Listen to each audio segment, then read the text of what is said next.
This is a recording of an X Space hosted by Her Majesty Queen Bee and your Uncle Owl.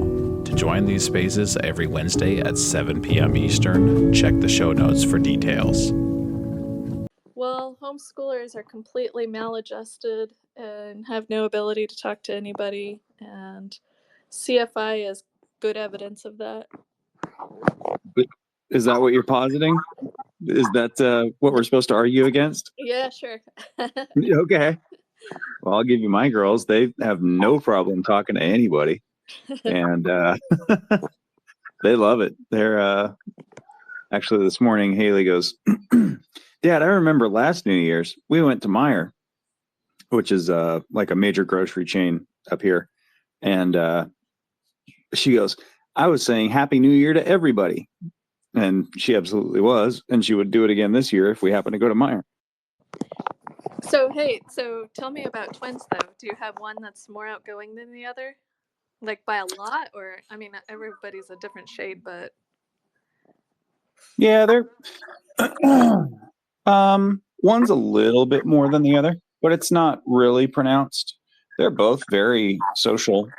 The differences, I tend to notice the differences probably more than anybody on earth, just because I'm dad and I'm with them all the time.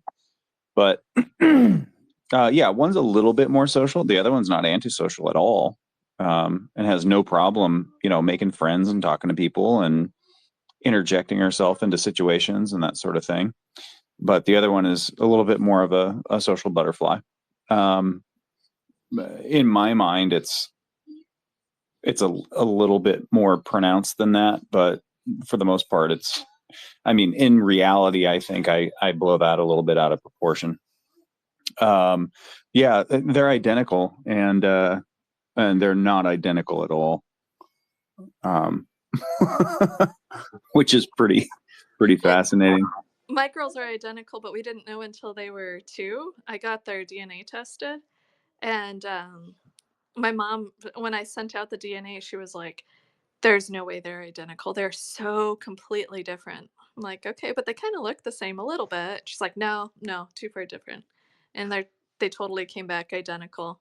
But yeah, they're very different girls. But they're both shy. My oldest and my youngest are not shy, but my twins are shy. So I wonder if that's like a DNA thing. They're kind of my little science experiments for DNA, since they're identical technically. Yeah, I think Mengele would get a kick out of both of our families. But that's a little dark. Sorry. Well, yeah, no, mine. One's. I actually was approached by a University of Colorado about having my girls in a twin, I don't know, study or something. And my husband was like, absolutely not. No way. So it's funny that you brought Mengele into it. I feel the same way. No.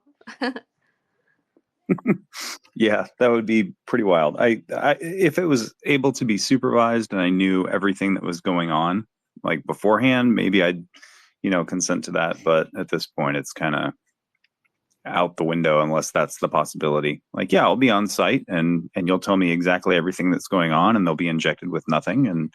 And what else could go right? But yeah, the one's like a super hard physical worker, ready to jump up and go do stuff and help out, and focuses on physical strength and that sort of thing. And then the other is much more like kind of want to say like princessy and more interested in I'm saying this in front of them, so I'm trying not to do too much damage here. But, yeah, it's the opposite. Not necessarily unwilling, but like needs a little bit more coercing to help out and go be a part of it and acquiesce when physical strain comes into question.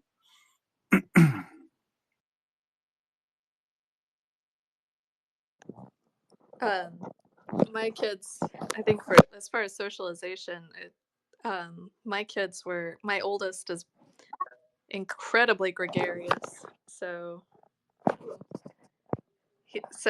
I haven't ever had an issue with her, and she's like she actually it's she has like a she always has a group anywhere she goes. It takes her a little while to figure it out and how she's gonna get her way into the group, and then eventually and I don't know, she does it like on a I don't know, like you can see her thinking about it, and she goes into a group and kind of figures it out, and then she'll make friends, and then pretty soon she's leading the entire group. She's like the leader of it. I don't know how she does it. It's fascinating to watch. I think I'm kind of the same way, so it's enlightening to how I am. Um, but then my twins they're way more reserved, and they didn't used to be, so I think it might also be a stage because they're in middle school. So I feel like it might be a stage, but they've never been overly gregarious. They're kind of quiet, and they're both like one or two friends is all they need, and they want to be like super close to one or two people, and I wonder if that has to do with being a twin too. Kind of an interesting, I don't know, thought. But then my youngest and my kids are all very much a pack. So my youngest is also he's pretty outgoing. I don't know if he's really outgoing. He's kind of quiet, but he makes friends quickly. So I don't know. One thing is they all can talk to adults well, and just as easily they can talk to a 5-year-old as easy as they can to a 55-year-old or 75-year-old. That's never been an issue for them. I think that's the homeschooling difference right there. Like age is not a I mean, it is an issue to them now that they're like high school and middle school. But I've seen my oldest one hanging out with 10-year-olds, and she's a girl, and hanging out with like a 10-year-old boy, just sitting there at church talking to a 10-year-old boy. So it's what's funny is the socialization thing. I guess I don't know where Uncle Owl is. That's bothering me. But as far as the socialization thing, I don't think that's an it's such a non-issue to me that it seems silly to even talk about, to be honest. My kids are um, based on their personalities. It's completely personality and not at all not at all like homeschool based. Yeah, it's all nature and some nurture, but it has nothing to do with sitting in a school being quiet at your desk for 8 hours a day with a half-hour break in the middle. I don't know who thinks that's socialization, but that seems like the most ridiculous thing to me. So What? Sorry, I'm gonna clear my throat. What's the worst thing that you've seen as far as socialization from your children? Just to play devil's advocate for a minute. um I don't want to talk about my kids, but I can talk about my homeschool growing up. Would that be okay? Would that be better? Yeah, Because sure. I have better stories from that. So growing up, I was homeschooled for high school, and so I was involved in a homeschool co-op, which you imagine in the '90s wasn't a massive homeschool co-op. I knew everybody. I had a graduating class of 3, me and 2 other girls, and that was only because we decided to put it together and have a graduation at the last minute. So in my graduation, like the people I went to the co-op with, there was one particular family, um, and I won't say their name, but when you said their name, everybody kind of cringed because they were absolutely 100% like the pocket protector, high water, khaki pants, like all the stereotypes on TV, on Saved by the Bell. It was completely all of them, and we'd all just kind of cringe. Really nice kids, super smart. They did like more of the school at home approach. Their mom gave them, they had desks and sat at the desks and did all the things. They were the only family I've ever known that was that cringe. But what's funny is their cousin was also homeschooled, and he played drums in a metal band, and he became a firefighter, was super buff, like like the like he would have been like the BMOC if he went to regular high school. He was just super friendly, good looking guy, played drums in a metal band. Our bands played together. He was just really cool. He was their cousin. So I don't know. So it seemed that probably was a nature versus nurture thing. I suspect his parents were cooler than his aunt and uncle, but I didn't really know the parents very well. But yeah, that was the worst case I ever saw. Oh, as far as homeschool kids that my kids have grown up around, they've I haven't ever been able to tell the difference between them and regular. I went to nursing school with a homeschooled girl, and she was like the most gregarious, cutest girl in nursing school. Like, she was popular in nursing school. I don't even know how that's possible because everybody's studying and nobody's even paying attention to each other. And she was still somehow the cutest, most popular girl in nursing school. And she actually went on after she worked as a nurse and then became like a fashion designer. And she was like just this stunning girl that just super supermodel type, just every good thing you can imagine. It was all wrapped up in this girl, and nobody knew she was homeschooled, but I had always like pointed out whenever I'm like, oh yeah, she's homeschooled. She was homeschooled, and people are like, what? No way. I'm like, yep, she never stepped foot in a public school until she went to college. And yeah, people didn't know that about her. So when I met her, I realized, yeah, the socialization is such a it's funny to me that people even worry about it because it's such a like complete misnomer. And if you like meet a homeschooler in person and ask them, well, what about socialization? Like 9 times out of 10, they'll roll their eyes, and 10 times out of 10, it's at least rolling their eyes internally.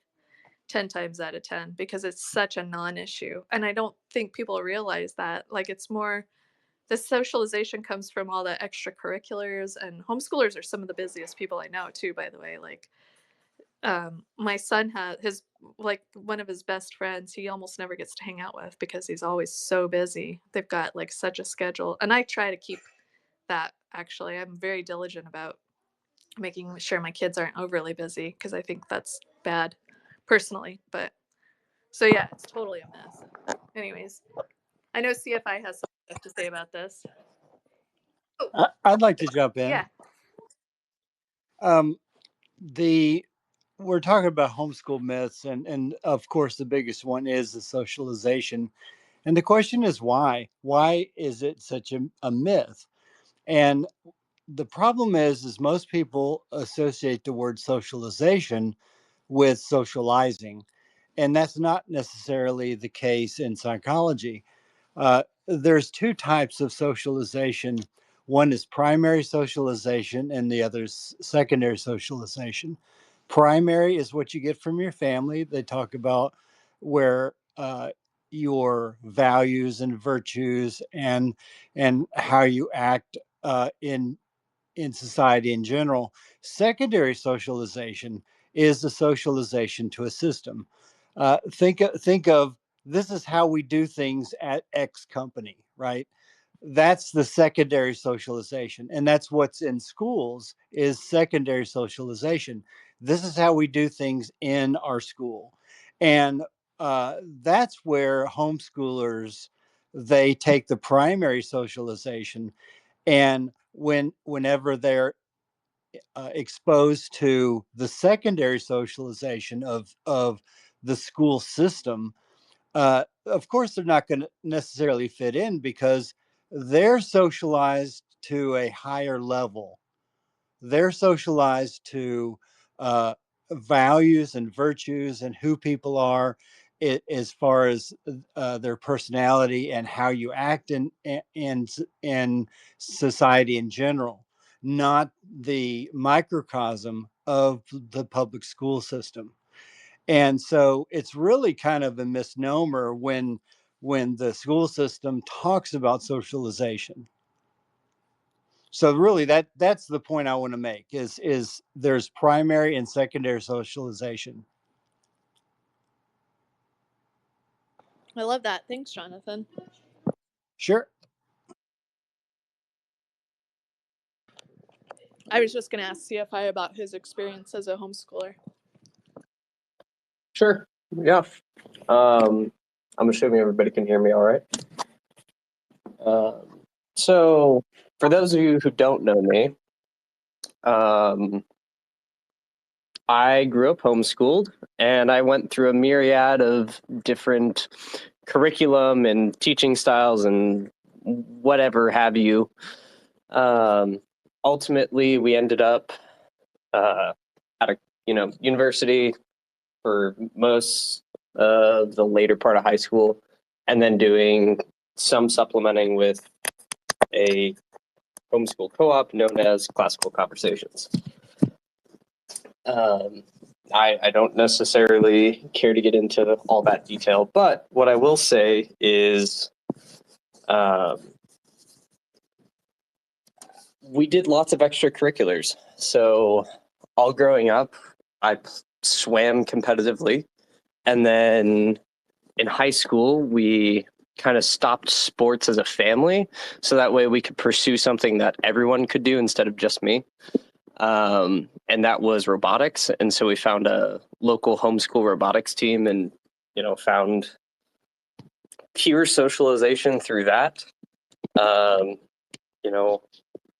Talking about socialization as a broad topic, right? Queen Bee, your kids can have a conversation with adults equally well as they can with a younger audience. And I think that's not necessarily true of all homeschoolers, but I think with a lot of them it is. And it's really aided me in my ability to teach a wide variety of students.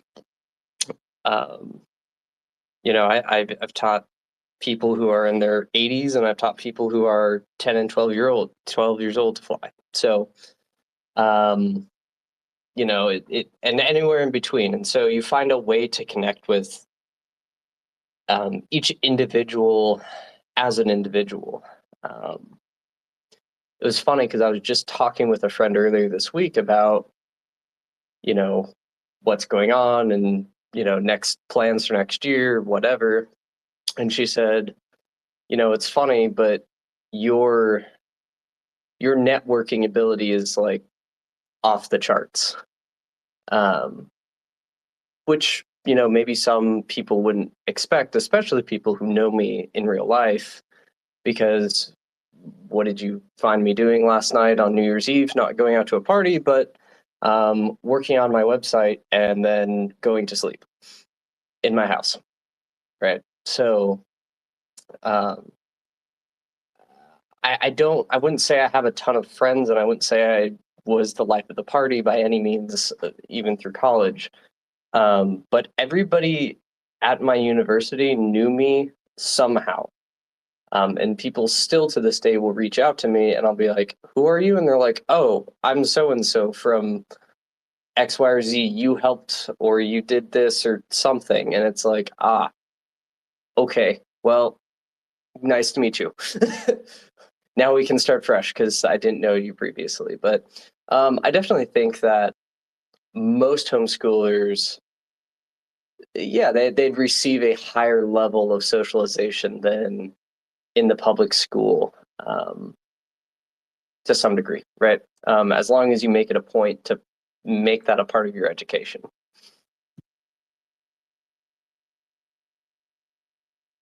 Do you think you need to make it a part of the education, or do you think it comes naturally? Because it seems to me to have come naturally, but I also might just be very social. No, I agree.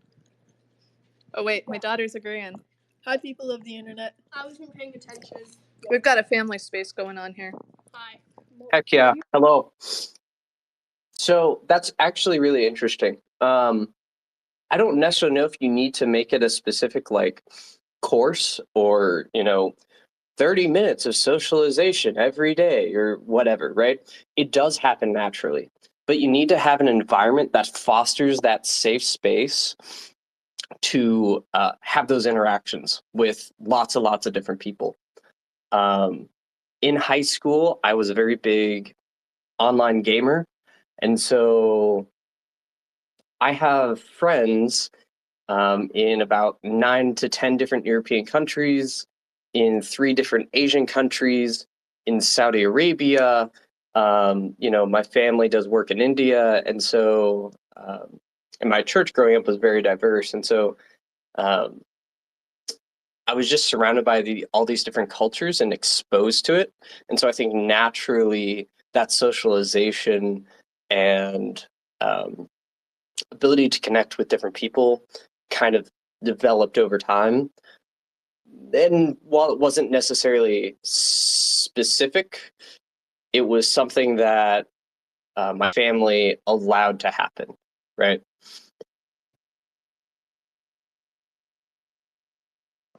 Yeah, that makes sense.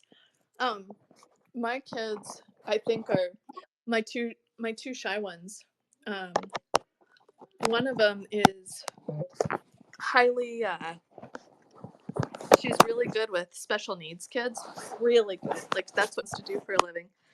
She's shy as a general rule, but kids with Down syndrome really gravitate towards her. It's the cutest thing. She on Halloween, she had I I don't remember what she was. Oh, she was dressed as a bottle of ranch. A kid came up and a special needs kid came up and just was like gushing all over her, and she gave him a big hug, and she was all excited, and she came up to me and she said, he said I was his favorite I had his favorite costume of the night, and he gave me a hug, and it was so like he made her night. It wasn't the haunted house that we found. It wasn't the candy. She's 13. So what I've found fascinating with my kids anyways is like the different people that they're not, they don't really, they kind of, they're not intimidated by people with any disabilities. Another story. Yeah, What?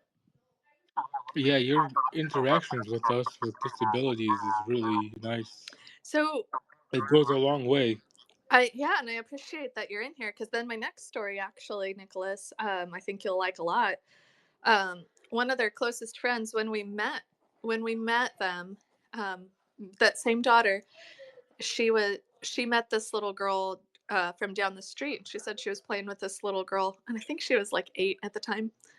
And so they started playing together, and then her mom got in contact with me really quickly, came down and said, "Oh, our daughters are friends." I'm like, "Yeah, cool, okay." And I didn't think much of it. And then she said, "No, I don't think you understand. My daughter doesn't have friends. Her daughter, autistic as well, and had no friends at school, and my daughter was her only friend, and her life kind of revolved around us for a while. They ended up pulling her out and homeschooling her, and she grew a lot, got friends, and she was also very aggressive at the time, and they had to get help with her aggressiveness because she was bullied at school, and therefore she bullied other kids at school, and it became a vicious cycle.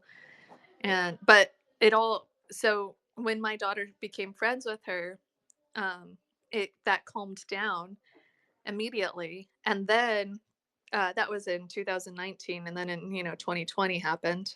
That was early 2019, but then about a year later, when 2020 happened, they pulled her completely out of school, and they're still homeschooling her to this day. And she's grown by leaps and bounds with it. And what the funniest thing that my neighbor said, who became my friend, one of my close friends, the funniest thing that she said was, your kids are the most normal kids I've met," which is like, it kind of struck me. I was like, normal? I didn't think of my kids as normal. Like, but I think what she was trying to convey was that that they're just accepting, and made her daughter feel normal. Um, yeah. So, anyways, that's my socialization story for my kids. I didn't want to talk about them a whole lot, but those are good stories. So Yeah, it is nice when when non-autistics make those of us who have autism feel like we don't have it at all, which is really nice. So you were doing a really well job with raising your daughter. Thank you for that. Thanks, Nicholas. I appreciate that. Hey, Uncle Owl. Hey, gang. How is everyone? Better than most, but not as good at some. At 19:29 hours on a Wednesday. On the Wednesday. On the first day of the year, at that. Thank you all. My excuses and apologies for being late. The first day of the year You're being. good. Oh, sorry. Go ahead.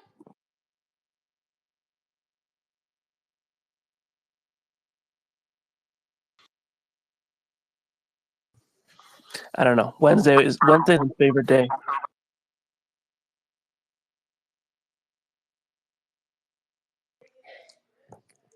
Nice.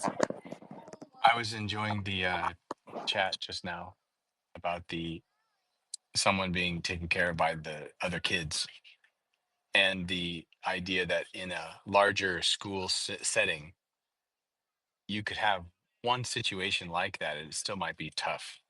But if you get two or three or four or five and it just spirals, 20 kids in a classroom are just completely beholden to five kids who are hard to handle.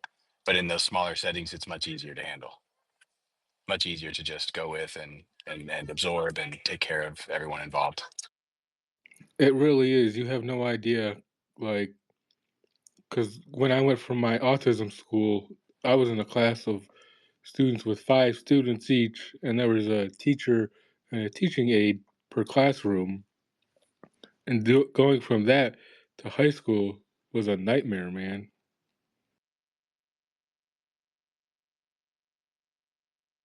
So yeah, like smaller classes are way better.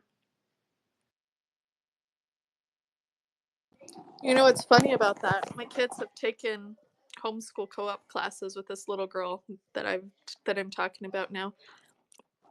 I don't think anybody even notices her autism anymore because it's small classes. She has friends. It's not even like, I guess I struggle with the concept of, I understand there's hard to handle kids. I've seen it. I actually did nursing for I did private duty nursing for a little boy that I had to escort to kindergarten because he had a tracheotomy, and so I had to. He was like a one-on-one, and so I saw a lot of the special needs stuff that happened, and I understand how difficult that must be. But when you're in a smaller setting and the kid with autism, or whatever the special need may be, even like just special learning disabilities, there's when you're in a smaller situation and they're surrounded by people with with no disabilities or no anything like that, it just seems to everybody just goes together. It doesn't even seem to be an issue. It doesn't It's hard. I guess it's hard to wrap my mind around why I understand why it's an issue in public schools, but I don't know. It's also the forced nature of what's going on, how they're handling the day-to-day activities. That if there are two or three that derail that, then That's a good it just ruins it. Whereas if there's the flexibility of the home school situation and flexibility of the timing and what people are up to throughout the day. For example, if I had two or three students that I've had in many of my classes, if I could have just, let them sit in the corner and play chess or checkers to themselves, they would have been fine.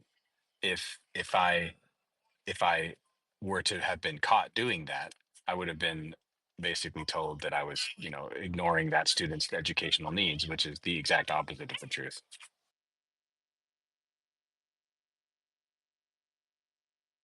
So so again, the system was just not set up to favor those people's situations.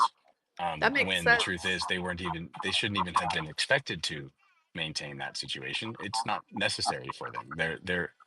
There would be plenty of time for them to figure out lots of things to learn, just not right now in this moment immediately, which I think is wrong for most children, but especially children with such situations. Yeah, and thinking into the homeschool co-ops, I mean, they're taking like one, maybe two classes. They're there for 2 hours.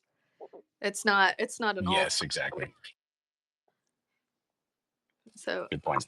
and they're also classes that they chose themselves, and the parents paid for themselves. It wasn't a forced, like, we're all going to do 5th grade math. It was, like, we're all going to do a sewing class. I mean, there's a huge difference between forced 5th grade math with 30 students and a 10 student sewing class, and all the kids wanted to take that.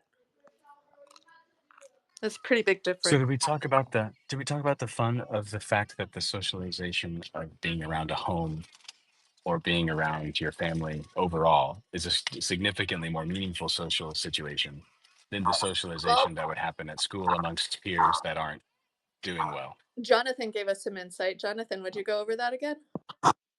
Yes, it's there's in psychology there's two types of socialization. There's primary socialization and secondary socialization.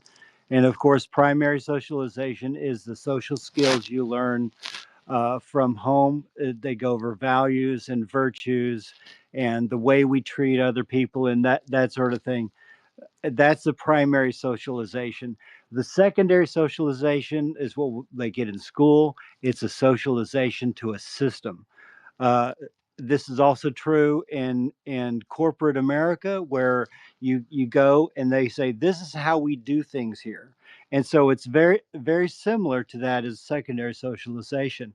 It also parallels well with um, if you go to a foreign country, right? You are not socialized to their culture, and so you're going to make social errors in that, and so that's why the primary socialization and the socialization of homeschooling is so much more valuable, is because it goes over the hierarchy of what um, being social and being socialized in a setting where it's not tragic if you make a mistake, right? Because you're around family members. And so, you know, any sort of corrections and learning the skills of socialization is not a drastic problem.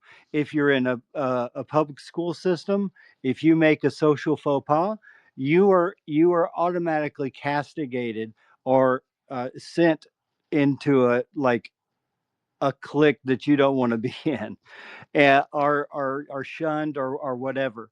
So that's really the big problem in that, because if you think about it, the other kids in public school, they're not socialized, right? And so they don't have the skills of socialization as they an adult would have. And so it's like sending your kid to but with a bunch of kids that don't know how to socialize, trying to teach them how to socialize. So that's So that's exactly what I always say about it, is that you're socializing a group of people who are not yet socialized. correct. And So so that you're deliberately causing actual errors in socialization, not correct socialization. So it's the exact opposite. It's the inverse of someone being concerned about their child not getting socialization. It's no, they're going to get socialized entirely the wrong way. they are becoming mal socialized.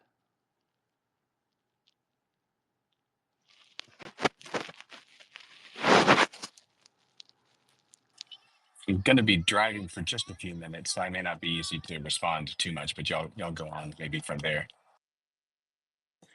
That's a crazy thought, Jonathan, that kids are actually mal socialized. That's insane to me. So not only is the socialization thing for homeschoolers a myth, it's actually the opposite. Public school kids are being mal socialized. So people should be worried about their kids' socialization in public school, which, I mean, the data would back that up as well. If you look at, I mean, just all the atrocities that happen at public schools. That is indeed true, and so there's some good studies that came out in the last couple of years, where in this peer-reviewed study saying that homeschool kids are more socialized than their publicly schooled counterparts. And so we have hard data saying that we are actually more socialized than public school. And I posted that on my feed in the past. I may repost it later on. But yeah, it's the ability to make mistakes in learning the skills of socialization in an environment of a loving home is far superior than learning it in an area where you have people that are going to be against you, right? In the schools, I mean, other students. Uh, none of them are going to be as forgiving as your own home, and that's really the where homeschoolers shine, is because they learn the skills on values and virtues and how to treat other people, and what to say when, and that type of thing. And so because they're in that loving home, loving environment, and it's important for us to have loving environments. um, they're going to learn how to communicate and network and f- you know find their place and find their identity as they go through uh, their planes of development.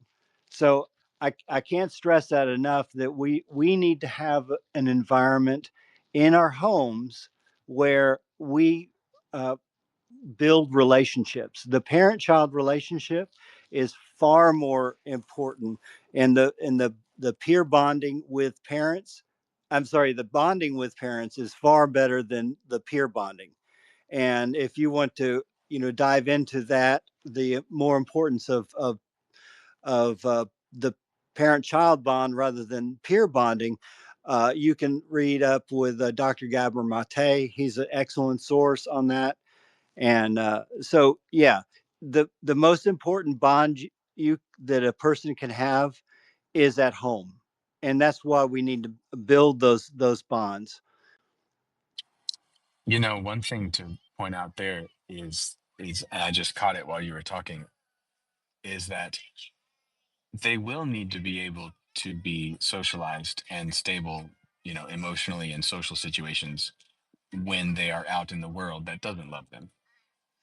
But you don't want to start by trying to train them how to do that in a situation that doesn't. You want to start in an environment where they can sort that out, and there's care, and there's help, and encouragement around people that do actually love them, because eventually they're going to be around people who don't care about them at all. But you don't want to try to do that in that second environment. You want to do that in a healthy, positive environment. Then they'll have some ability to swim in deeper and stranger waters. But you don't want to try to sort that out in the midst of a chaotic and unhelpful situation, which is what most people end up having to do. Right, that precisely true, and that's why we need to be cognizant of their planes of development that Piaget talks about.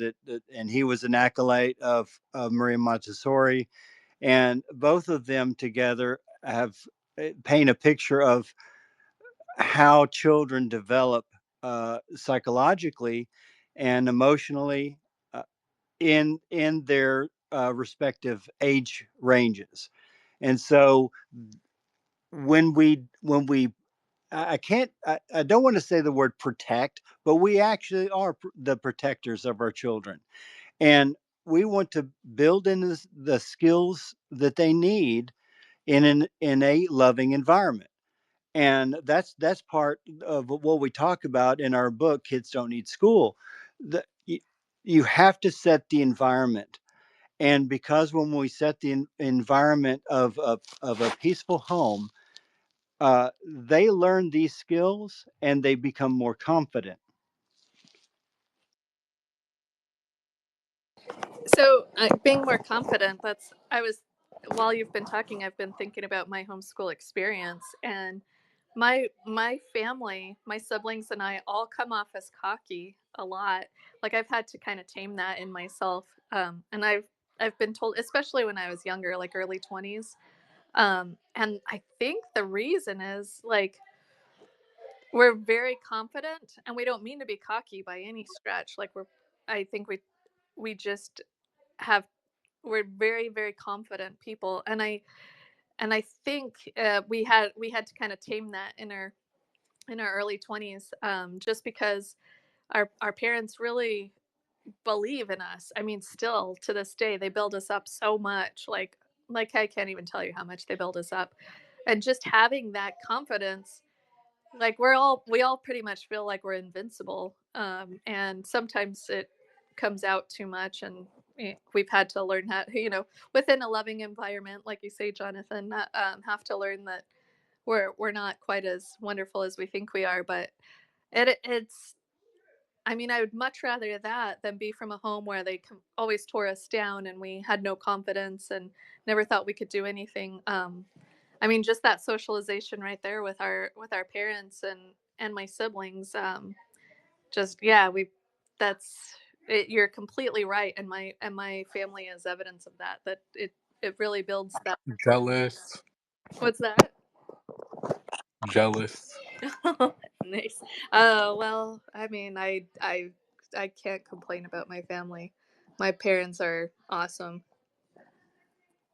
And that is one way you could describe the school situation, is that you are being, quote, raised by people that don't love you. I mean, that's just one of the ways you could say that. Even if they have good intentions and they're not necessarily bad people, they're not you, and they never will be. They can't be. And I've probably thought about this many times, but I've never used this in a sentence. But it's you're being raised around people that try to beat your socialization into you, instead of raised by people who want to encourage and develop that socialization in you. Yeah, there's a quote that I put up all the time. It's a quote. I use it as a meme though, but and it's by the great John Taylor Gatto, about how it's so backwards to hand our children over to strangers to raise them. It's still so mind-boggling to me. My children, even if I'm not okay to teach them advanced physics or whatever, I don't even know, I'm still the best person to cheer them on so that they do learn it. And I think that's way more valuable than being able to teach them that. That's absolutely true. The most, again, the most important thing you can do for homeschooling is to improvement of the parent-child relationship. That's way more important than any sort of curriculum that's out there. I'm not saying that curriculum isn't important, but what I'm saying is that if you don't have a good parent-child relationship, homeschooling is going to be really difficult. And so, if not impossible, but if you have a great parent-child relationship, most any curriculum will do. And even if you're not an expert in nuclear physics or Greek and Latin, it's not that important, because if the child wants to learn that for their career, they're going to choose that path.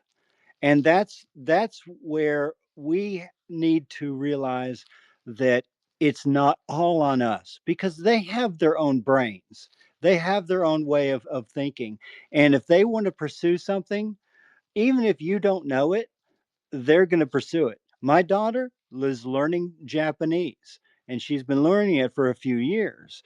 I don't speak Japanese, but I'm going to facilitate her learning Japanese, you know, and she's she's learning it.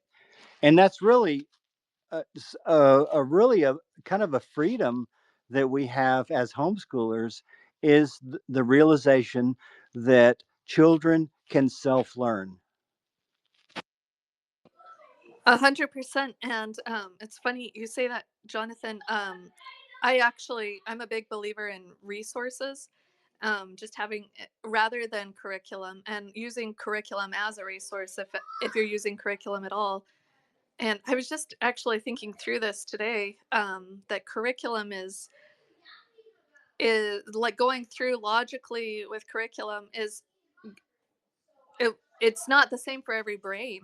Like the people who write curriculum go through it what they think is logical, but just like setting up a kitchen, it's not going to be the same for everybody. You need to go through it in the way that you think. And so I'm a big believer in references, and that's why I like to have a lot of books around. But now we have the internet, so we don't necessarily need all the books. I do like having a lot of books around anyways, but I'm a big believer in references. So I think that just that 1-2 combo of having parents, a good relationship with your parents, and having that support mechanism behind you. It's like Maslow's hierarchy of needs. If you've got that, you've got the foundation of, food and shelter, and you've got parents who believe in you and love you. I mean, you're already heading up that pyramid to self-actualization and learning for the sake of learning. At the very top, you're getting to the very top of the pyramid, and you're only 10 years old. I mean, we're really giving our kids a huge boost up just with those two things: great relationships with the family and great reference material. And I think that's all you need, to be honest.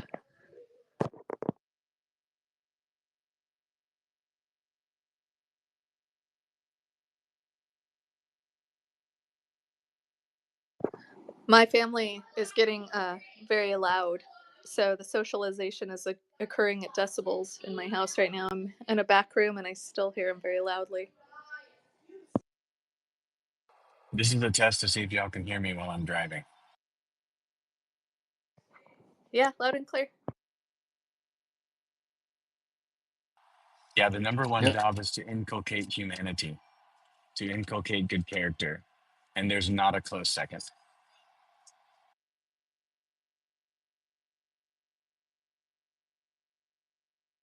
that was pretty powerful. Could you repeat that? The number one job is to inculcate good humanity and character, and there isn't a close second. Curriculum is probably second or third, but it's nowhere near as important as the first one, the first main point.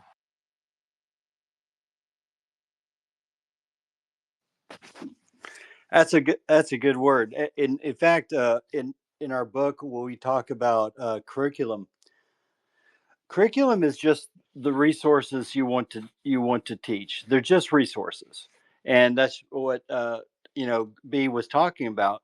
Is e- Even if the best curriculum that you choose is still not tailored to your children, it may be close. That's why we adjust it accordingly. And if one curriculum isn't working, you do another one. And it's just the resources you want to share. That's how we demystify what curriculum is.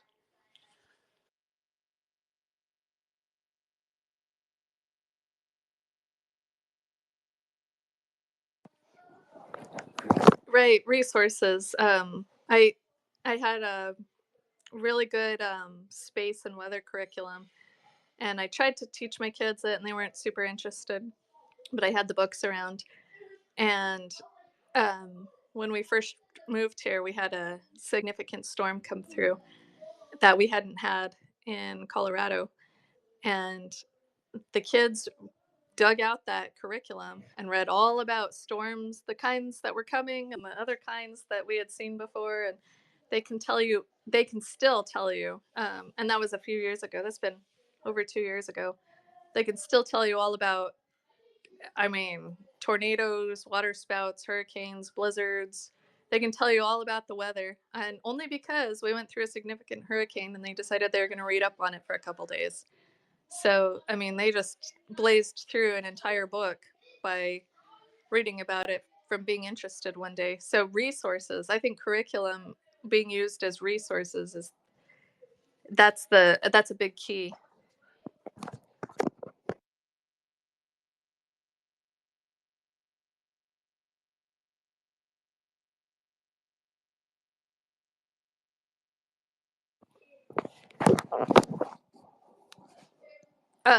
Anybody have any questions, thoughts? I had another thing I wanted to talk about, but I want to hear if anyone else had anything to say. Evening, y'all.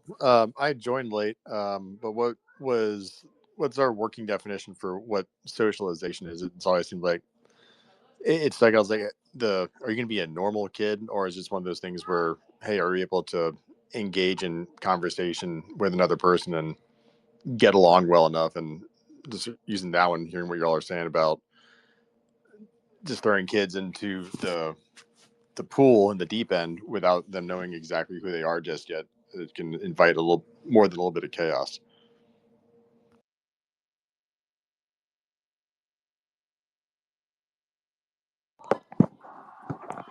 So we actually went over that a couple times, but I think that I think Jonathan Prescott came up with the best idea, that there's two types of. Jonathan, would you summarize that again really quick? My kids are arguing in the background now. It's evolved. Sure, that's fine. It's the psychological definition of socialization, where there's a primary socialization which occurs in the family. It goes over values and virtues and culture and how people interact with people, and then there's a secondary socialization which is in the school, because it's a socialization to a system. You have this in business, where you learn how to operate within a particular system. And so that's the secondary socialization. So the primary socialization is what we care about as far as how we raise our children. Okay, we want them to go through and grow in a certain way. There's no class in public school system on etiquette or how we treat people or something like that. There isn't. And so we know that public school isn't socializing the way we understand it. And so that's what we talk about between the primary and the secondary socialization.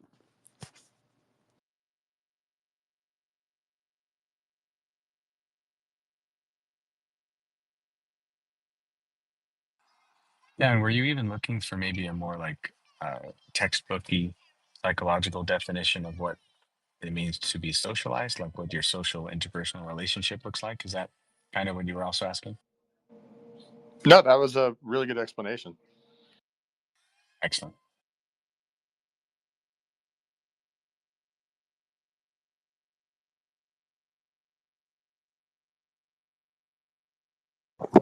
Any more? Great question. Any other questions? Yeah.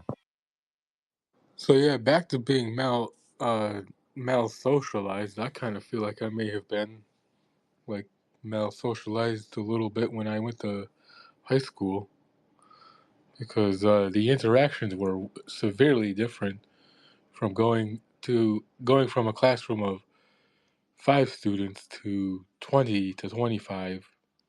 That was a traumatic difference, really. Too much of a difference, in my opinion, to go through. That's exactly right, because of the aspect of stress and about social stress and about maybe making a mistake and being labeled or teased or bullied in that situation. Of course, it's going to build a lot of stress. And when you're in a fight or flight situation, uh, when you're uh, uh, trying to uh, you know finalize your identity as a young person, it's really difficult in a situation where you have potential enemies all around you, as far as in public school system. And that's why when you're in a family situation, and hopefully your family situation is in a loving environment, because that can happen too. People become mal socialized in a uh, within their family if it's not a uh, if it's not a loving environment. If it's a stressful environment, if it's an abusive environment, that's where we can actually become mal socialized. Because then what happens is we grow up and we're used to having being in toxic relationships, and when we're in toxic relationships, those seem normal to us because we've been conditioned to those types of relationships. And then when we go and have our own relationships and get married and have kids, a lot of people have detonated their own um, relationships, even a good relationship, because it doesn't seem normal to us. Because that's we seek normality, we seek things that we're used to. And so when we're mal socialized and we're raised in toxic environments, we we kind of seek out that, even though it's maybe bad for us. Well, it also means we're toxic. And no one wants to admit that, but that's what it means. It means that we're also going to engage with others in a way that is not good. We haven't been helped and developed to not do that. And as you were saying, I wanted to say another thing. You mentioned how it depends on the healthy relationships of the family. So what you're saying is at home you will be better socialized, but you could be mal socialized if things aren't going well. Well, I would defy that you would be only well socialized at school in spite of that school, not because of it. Like it's basically set up to be a problem, and you might not be completely poorly socialized by it. Whereas in home, you will be socialized better than almost everyone, although there is the possibility that you won't be socialized as well. So it's the exact opposite risk.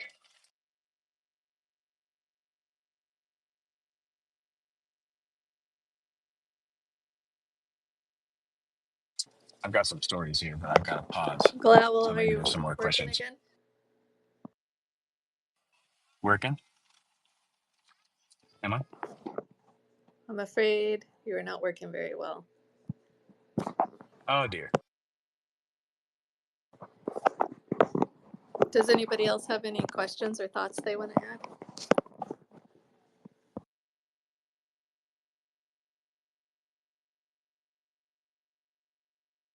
Well, I guess I have a question. Like, I guess what's it like to not have the brain of an autistic person?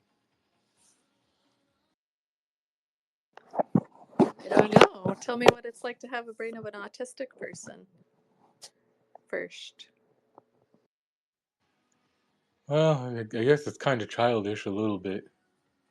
Although that might be from CPTSD, from stuff that happened. But like, I don't think about things, I guess, in the same way that other people think about them.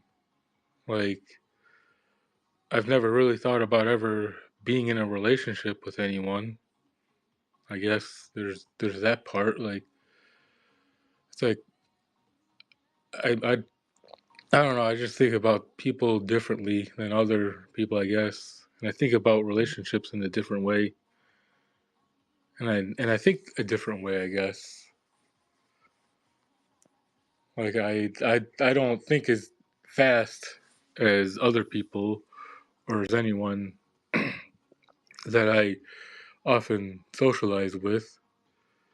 I um my education level is kind of low because going from being in a school with all students who have autism to high school, the high school part was kind of traumatizing to a point to where it kind of got rid of the education part.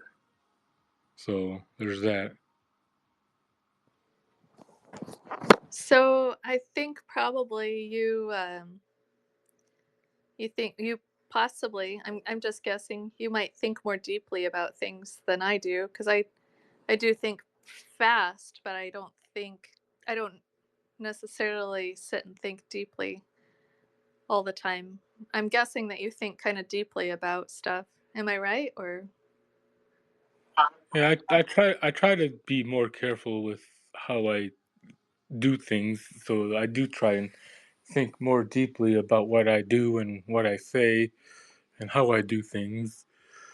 That might be from being beat up growing up and verbally for doing things or trying to do things the way the other people did, and people not wanting me to fit in, but I don't know.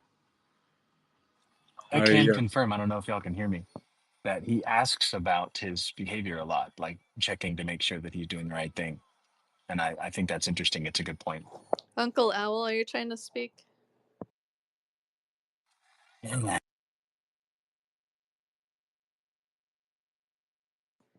Maybe try to drop out and drop out and then try again.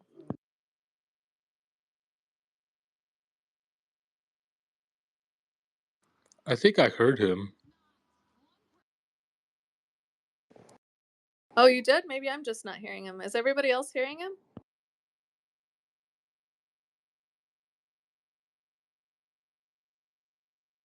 Dang, my bad. I'm sorry.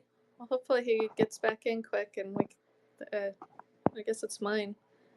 Dumb Starlink. Yeah, I'm on the Spectrum internet.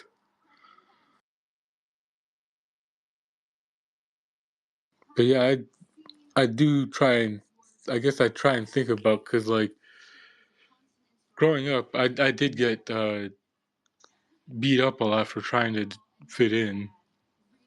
So I ask about my behavior a lot because I don't I don't know. There's that trauma from being verbally and also physically beat up for trying to fit in.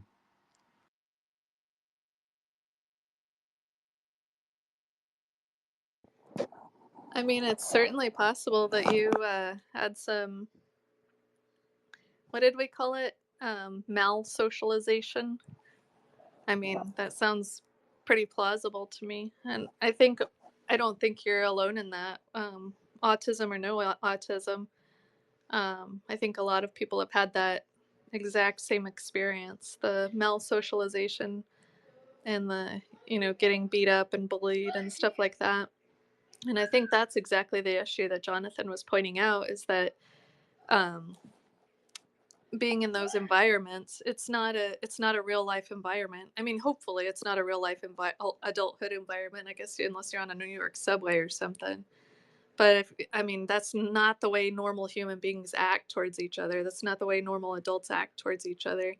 And so you're going into the world with a maladaptive strategy, as where when you're at home, I was thinking about the things that my kids learn and the things that I learned at home, how to bargain with each other, how to I hate to say manipulate, but kind of micro manipulate your siblings so that, if you're really nice to them because dishes are coming up and it's your turn, then maybe this is something that actually just happened. My daughter bought lunch for two of her siblings, and they hate the way that she does dishes. So she said, "Well, I bought you lunch yesterday."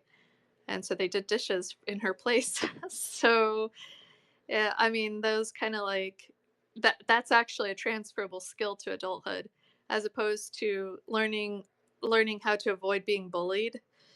That's kind of transferable, but not in most situations. Hopefully you're in better situations than that. Right.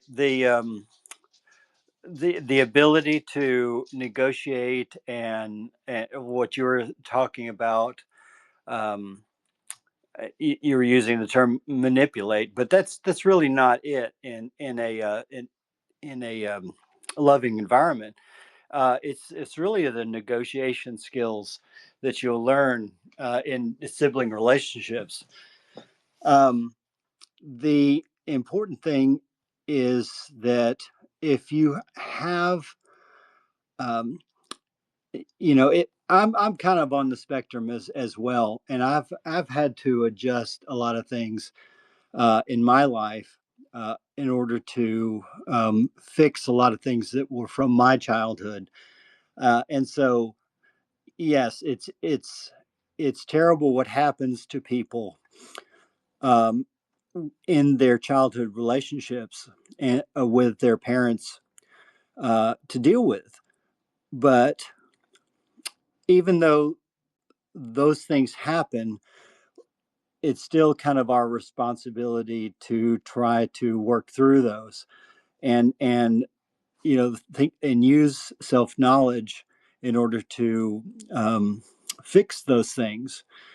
So really, it's not our fault that we've maybe have been raised in a toxic environment, but eventually we have to deal with those things that has happened to us and struggle through and not transfer them to the next generation, our own children. So it's imperative that we seek self knowledge in order to pass on good relationships with our children. And really, that it reminds me of another book that's is self-explanatory. It's The Origins of War in Child Abuse, and it's by I'm trying to remember the person's name, but if you do a search on that, you'll find the author's name. And I read that a number of years ago, and it goes through how the cycles, like the 20-year cycles of a nation, and how they treated their children on the propensity of of going to war in those in those 20-year spans. So when we raise children in an unhealthy environment, and what happens to our uh, to our ability to I apologize for uh, my forgetfulness here, but it's really how we treat our children that we need to focus in on as a homeschooling community, because that's going to make the biggest difference in what's going to happen in the future. The the most important thing is the parent-child relationship. And so that's really the core argument in our book about in homeschooling, is to improve that.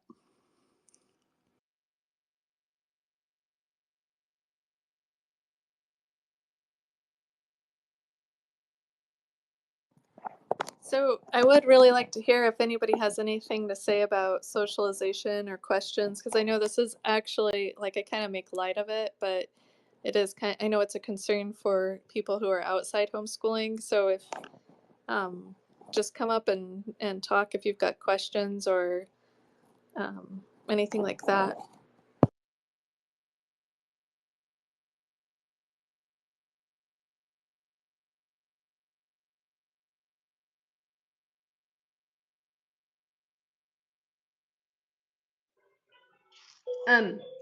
I don't homeschool my kids. They go to private school, but I have a 10-year-old, a 6-year-old, and an almost 2-year-old. And one of the things that I have observed, sorry about the background noise, by the way. I love it.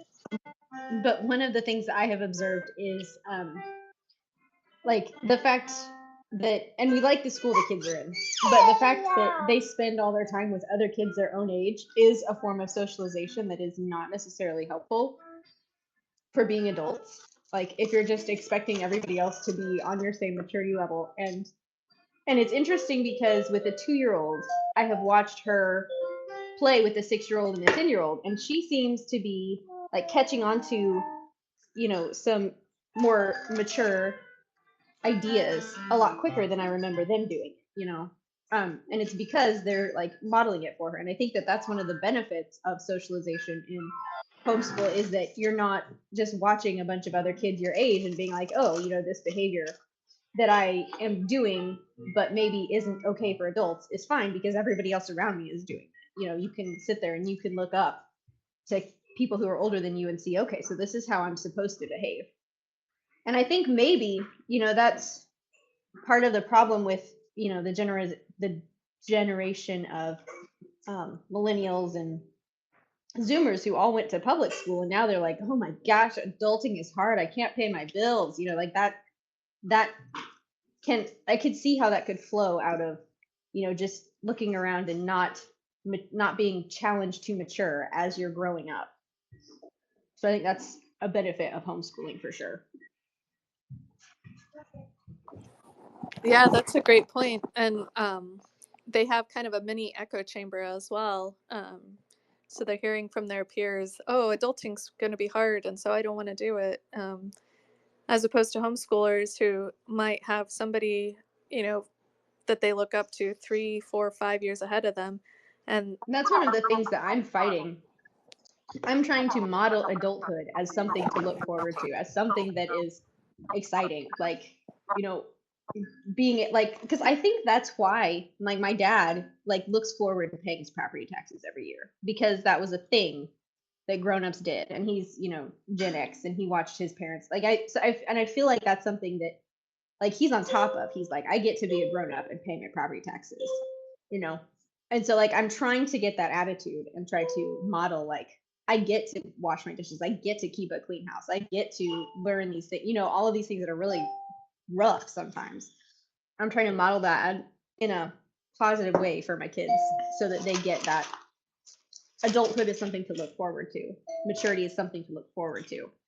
So. yeah.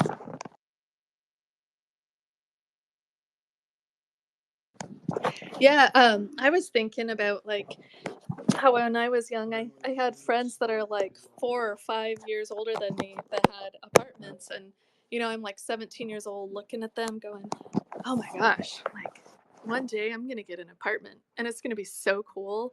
And I wasn't thinking, owning a house and having children and a mortgage and a car payment. I was thinking an old beater and a 1-bedroom or studio apartment.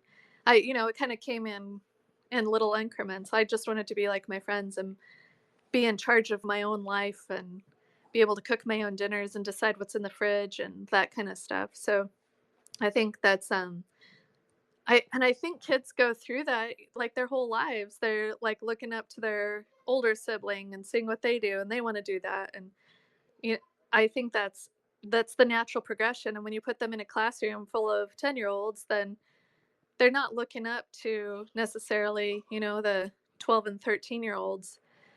They're because they don't have as much interaction with them, especially now that public schools have cut out a lot of, the PE or I don't know. Honestly, I haven't been around public schools in a while. I just hear this stuff on the internet, so I don't actually know. But I've heard that they cut out a lot of kind of some of that interaction and stuff. So I think that's detrimental for sure. And that's one thing homeschooling offers. Um, yeah. Well, and I heard mentioned earlier, an etiquette class. My kid's private school does do an etiquette class, so they come home and they know where to put the forks next to the plate, but that doesn't necessarily mean that they're gonna automatically be well behaved. That has to be, instilled in them, not just taught at the class. So I love that. That's great insight. Thanks.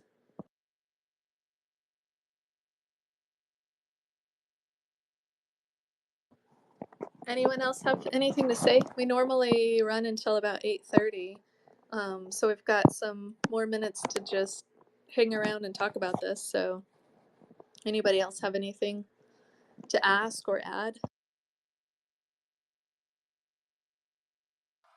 If you can hear this, you can read out the 3 things I said as good socialization tools. I can hear it. What are the 3 things? Oh, 3 best socialization tools are playing games with your family, like card games, cleaning the house, maintaining a comfortable home, and music or some activity that you do together.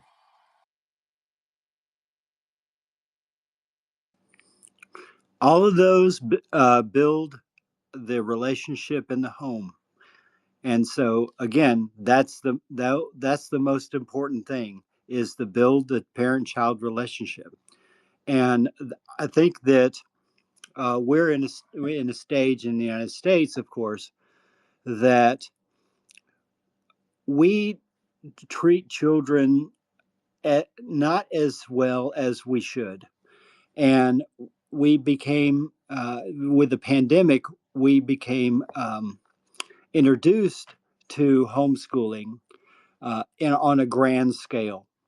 And so we are all learning to build that relationship where in the past it was the importance of the peer bonding. And so when we have only peer bonding, we start losing connection with our children when they enter into the plane of development in their teenage years, and when they're seeking their identity. And so when we parent bond, we uh, we have a relationship where the the goals of adulthood are more centered on what we want to instill and pass on to the next generation. Peer bonding, you're still dealing with uh, connecting to other peers that are not in a higher state of development. Uh, and so that's really the problem. They start having a desire to be more and more like their peers, and that's not mature. So we're trying to, as parents, instill a level of maturity, but we don't have the bond with them, and so that's really the crux of the problem in the United States. Is we need to build this relationship. And a lot of times, the biggest problem is we're trying to be the authority figures when they really need to be connected to us. And so I equate the authoritarian model with basically like butting heads. So if we keep butting heads with our teens, they're going to go further and further away and peer bond even stronger. And so we lose that ability to introduce more and more adult information to them and maturity. And that's really the problem, is they miss that. So I have a question, because I mentioned I have a 10-year-old, a 6-year-old, and a 2-year-old. My 10-year-old, I've noticed, he tends to be more immature. At school he's got other, fourth graders around him, but at home he's just got younger sisters. Is there like a way, like, I mean, because you don't want to try to arrange a play date between like a 13-year-old and a 10-year-old. Like, is there a way to get your old, like your firstborn kids, kind of that peer bonding with older kids the same way that they would do with brothers and sisters? Like, is there like methods for that in the homeschool community? Is that something that you guys kind of have worked out? Well, Montessori actually has that, where she combines different age groups, like a 3-year span for their classes. And what happens is the older kids mentor the younger kids in their schooling. And so that's a really good situation in the homeschooling, because if you think about the one room schoolhouse, they were all the ages together in one room, and that kind of corresponds with the that corresponds with the co-ops where they'll have different age groups in one area, and it's valuable to have the older ones kind of mentor the younger ones. So If that kind of I gets you an idea. I don't know how familiar you are with different types of private schooling, but that sounds a lot like the Acton Academy method or model, where like they just, and that made me really nervous. I liked the idea, but it made me really nervous because they're just like almost no, like there's like one or two adults that are meant to be there for supervising the kids, and it's just like kids teaching other kids. Which, like I said, that made me a little nervous. And so we didn't go that route, but I could see some, like I could see some of those benefits of that style of learning as well. Indeed, Mostly and boys will be more docile around others if they've released their wiggles.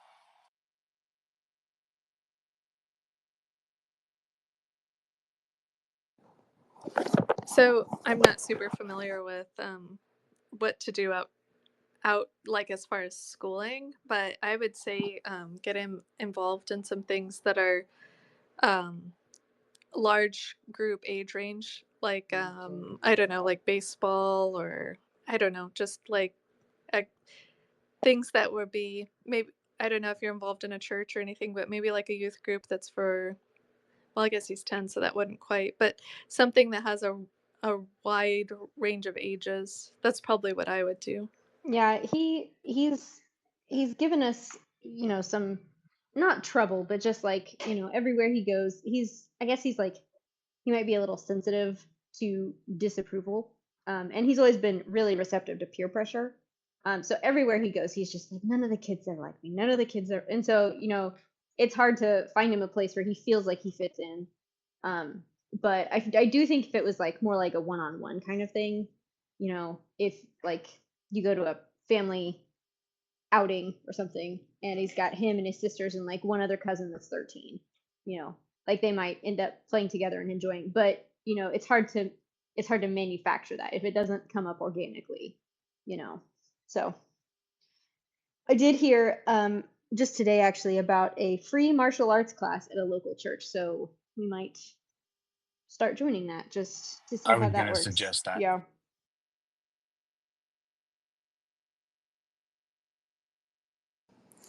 yeah, and that's another thing in homeschooling communities uh, that's important is to vet the people around our children.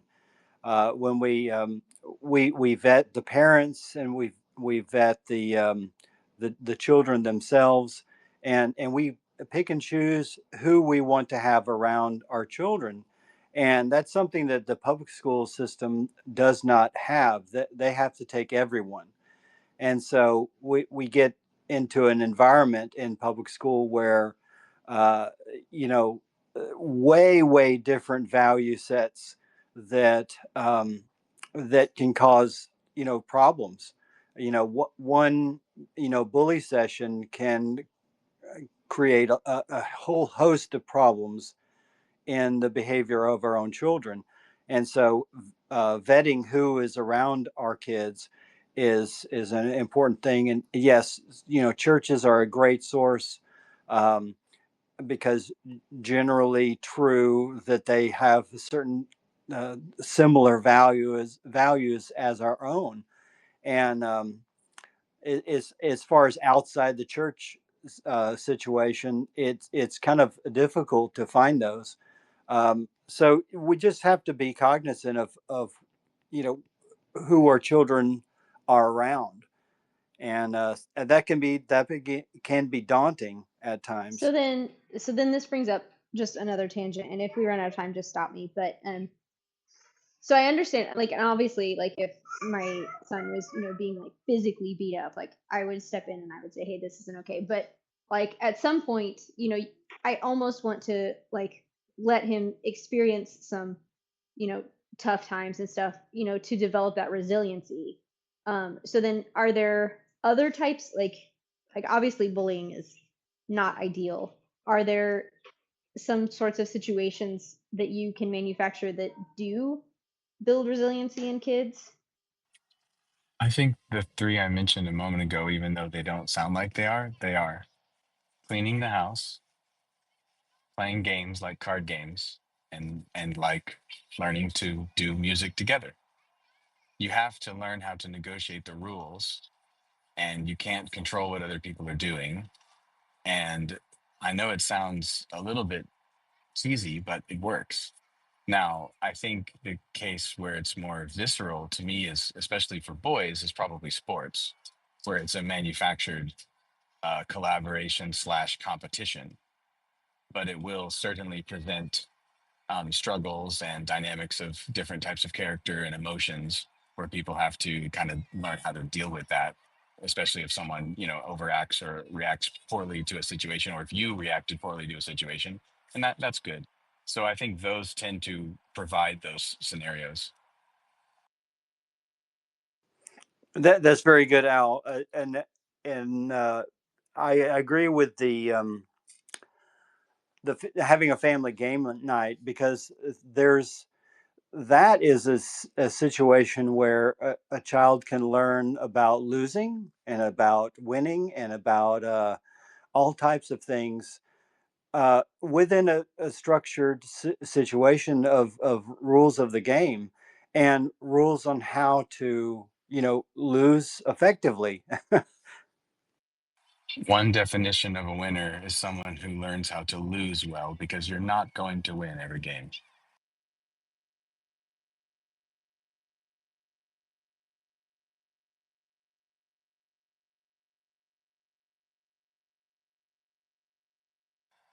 I would still also add, additionally, one of the most important things for little boys is to release their wiggles. Get them tired, sweaty at the end of almost every day, as many days as you can. Get them tired. It's true for girls too, but for boys especially, a lot of their pent up behavior and personality is a lot more volatile, and so it must be released physically, and then they tend to be a lot more calm. That's just something to point out. I also think that you are doing some age integration. Your son is learning how to treat little girls, which is it's a pretty big deal. I remember being a little girl and being nervous about boys because they're too loud and too wiggly and too scary. And so he's learning how to treat women and how to treat little girls especially. So definitely don't take that for granted.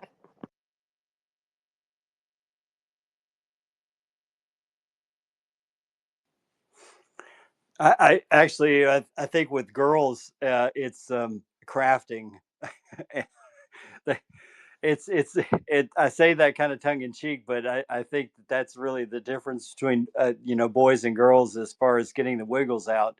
Is girls love to craft things, and to go to the craft store and start projects and stuff like this is is one of those things that drives homeschoolers crazy.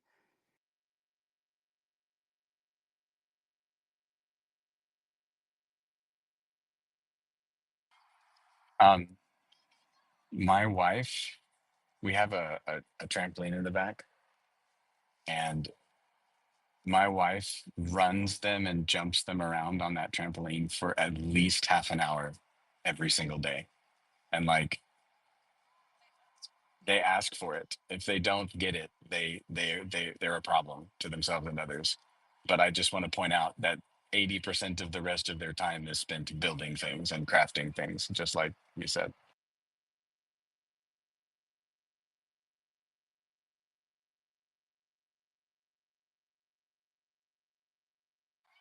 My Yeah. older daughter especially is really big on these little setups with tiny little toys that we call tiny treasures, and like making a little home or a little kitchen or a little restaurant.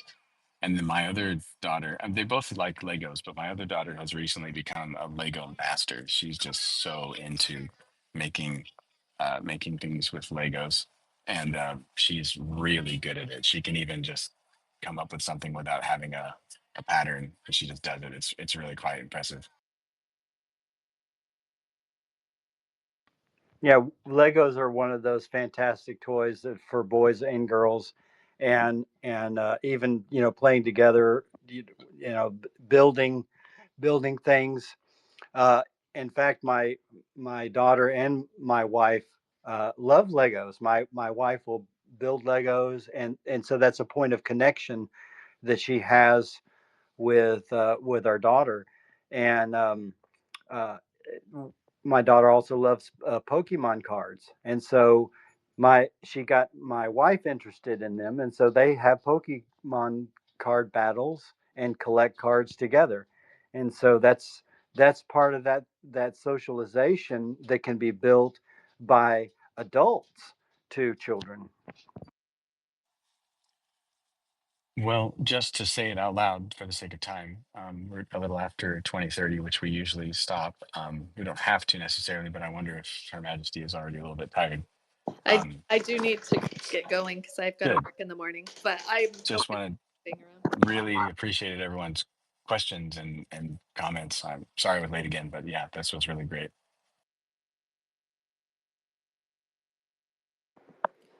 Yeah, I agree. This has been super fun. I hope it's been informative for you guys. We'll probably be covering this again next week, maybe even the week after. We want to unpack some of these things. So just to say that. Yeah, that'd be awesome. Hey, I had a question. You guys haven't seen me here before, but just was scrolling Twitter and saw this. So curious for the women here. I assume if you're homeschooling that you're not working full time, maybe you're doing part time, and that your husband, if you have one, is doing full time work. If you guys would want to speak on that, I'd be interested how that dynamic works, and how your roles as husband and wife kind of work in your homeschool. You know, I am unfortunately probably going to play the taking care of everyone's time card. Could we put a pin in that? Because that is an amazing question that we are actually going to answer very soon, but that may take a little bit longer to unpack here, which I think we were thinking about starting to shut it down Yeah, for the evening. I actually work full time and I homeschool, and I would love to unpack that, but I also have to work. I have to wake up at 4:30 in the morning, and so I do want to get this going so I can get to bed. But I would love to answer that. And Yes. if you want to DM me, I can give you my answer if you're. Otherwise, join us on another, because that's definitely, like Uncle Owl said, something. I think it'll be in February. We're going to be covering that soon. February, okay. Okay, great, thank you. Yeah, for sure. Oh, and just so you know, I always have worked between part-time and full-time, except for the past year almost, and then I started working full-time again. So it's definitely not only doable, but most people I know do it. But yeah, we'll have to unpack it later because I need to go to bed. So thanks for joining us, guys, and yeah, hope you enjoyed it, and we'll talk to y'all later. Thank you, everyone. Good to see you. Thanks, guys. See y'all.